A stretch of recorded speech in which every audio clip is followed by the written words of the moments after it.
sembuh tuh hanya milik orang berduit. Kalau memang di keluarga saya harus ada yang diambil, jangan anak, jangan cucu mantu saya. Kalau saya nothing tulus lah, nggak apa-apa gitu. Dia galau tentang Tuhan adil nggak sih gitu loh. Kok saya orang susah, kok tambah susah gitu loh. Saya Suyanto, bekerja di 2 perusahaan yang lama sekali. Yang pertama 15 tahun, yang kedua 16 tahun. Dan menjelang pensiun waktu itu, saya mulai dari hal-hal yang kecil lah, dari franchise dan lain-lain. Jadi saya punya anak 2, laki-laki dua-duanya. Dan mereka sekarang sudah punya keluarga dan masing-masing. Istri saya meninggal 5 tahun yang lalu, kena cancer. Dan kansernya pankreas. Dan ibu saya tahun 95 meninggal, kanker payudara. Dan saya tidak bisa berbuat banyak. Ya karena saya tuh, background saya dulu memang orang susah. Orang tua saya juga orang susah. Dan saya merasakan sekali orang tua saya waktu dulu sakit. Sulit mendapatkan bantuan-bantuan siapapun.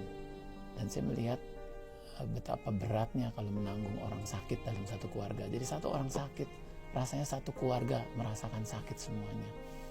Dan dari itu semuanya, saya lolos, ini saya hidup yang ketiga kali. Jadi saya lolos pertama kali yang parah sekali adalah waktu COVID Delta. Ya waktu itu. Dan sebelum saya kena COVID, istri saya meninggal 3 tahun yang lalu sebelum COVID itu. Nah pada saat situasi kritis, satu keluarga keluar, kena semuanya. Dan waktu itu saya sempat dilarikan ke rumah sakit. Saya cuman berdoa, kalau memang di keluarga saya harus ada yang diambil, jangan anak, jangan cucu mantu saya. Kalau saya nothing tulus lah, nggak apa-apa gitu. Ternyata Tuhan berkehendak lain.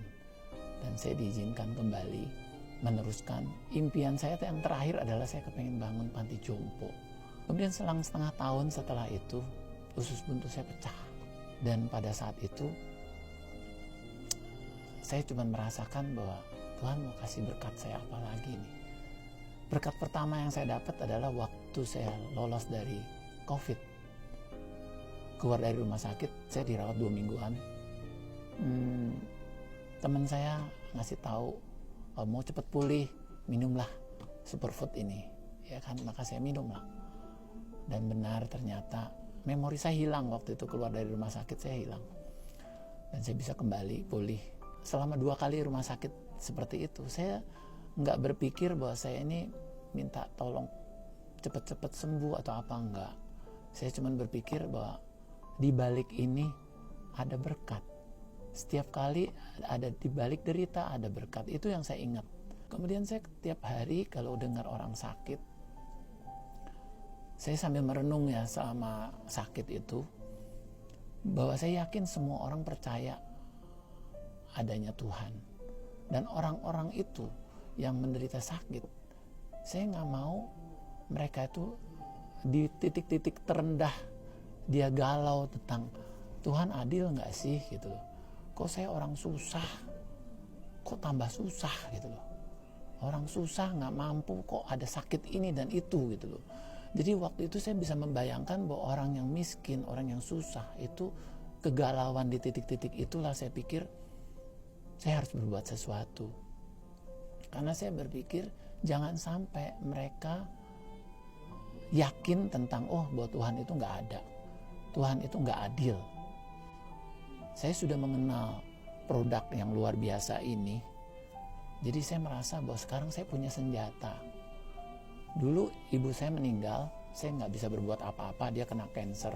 Istri saya 5 tahun yang lalu kena cancer dan saya tidak berbuat apa-apa, tidak bisa berbuat banyak.